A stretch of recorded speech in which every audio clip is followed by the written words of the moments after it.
You don't necessarily verbally say that to people. You don't go up and say, hey, I'm going to go become a musician in China. But that's always in the back of your mind. So the moment that I was given those opportunities, I took it. My name's Martin Papp. I come from Colorado in the USA. I moved to China about a year and a half ago.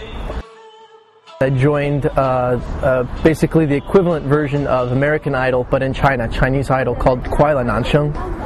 And through that, I was not expecting to go that far. I thought maybe I would have some fun and just be in a competition, get on TV, that would be cool. But it kind of snowballed. I went all the way to the top 30 of the country.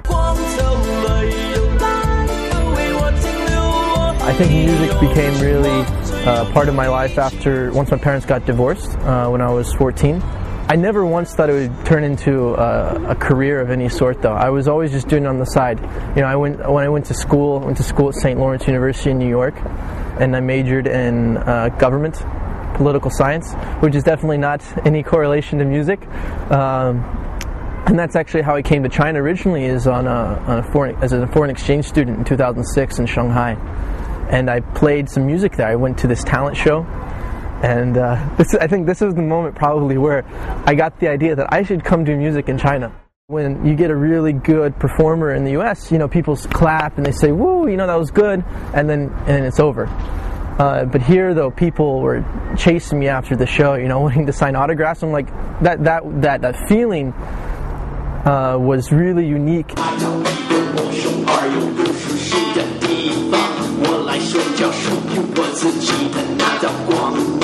Starting line is fresh with the scent of the money as the band wave their hands, giving cheers for their honeys. I grew up on bands like Linkin Park and Korn, and I love that feeling. But here you kind of have to tone it down a little bit. There's not a big enough market to make any type of career just doing Korn music. So I'm doing along the lines more of Jason Mraz kind of stuff, John Mayer, doing the acoustic guitar thing, but then adding those elements that I liked, that I was influenced by.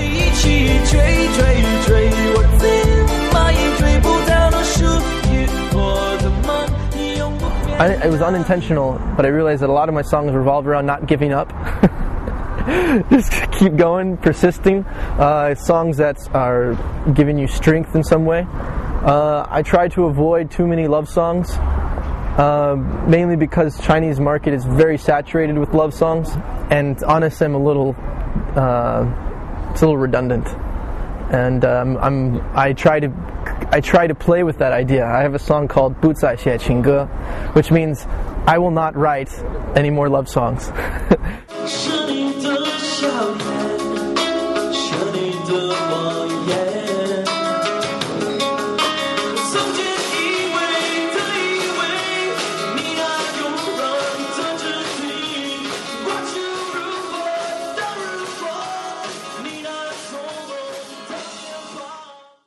I don't have to make tons of money, no.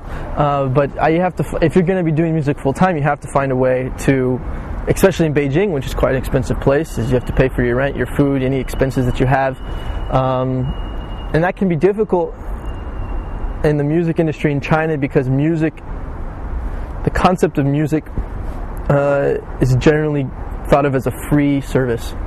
Some of the best shows that I've had, have been at schools, and have also been at some of the underground venues. But you don't make money from that. You don't. It's a great way to earn fans and great way to get your name up there. But in the end, we rent a band room to practice with my band. That costs us, 30 yuan an hour. And you say you practice 20 hours and then you go do a show and maybe you only make 250, 300 yuan. You're going to have to start catering towards kind of corporate events. You can make, 3,000 yuan just for singing a couple songs. And that's where the money is. Unfortunately, that's not where necessarily your music is. They're two different things. I don't know if it will be like that forever, though. I do think I don't think it's a cultural thing as much as it is just a development thing. It takes time for an entertainment industry to develop. I've been studying Chinese for almost 2 years. That does not make me good enough to single-handedly write Chinese songs and make them perfect. I have to have help. What I do is I'll write the lyrics, but then I'll have one of my Chinese friends go over it with me and say, listen, okay, this is too simple, this doesn't make sense, you need to switch these words around. They're kind of like my walking thesaurus. I usually write the music first, then I go back and see what words I can fit in it. It's not like I'm freestyling in Chinese. If you have a whole day to sit down and think about how to make this into this 10-syllable phrase and into the sentence that you want in Chinese, then yeah, you can do it.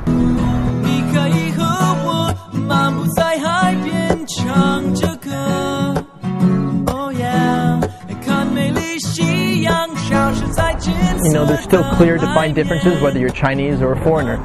And to cross over that barrier of being not just that foreigner that plays music, but being a person that plays music in China for Chinese people, it still will take some time.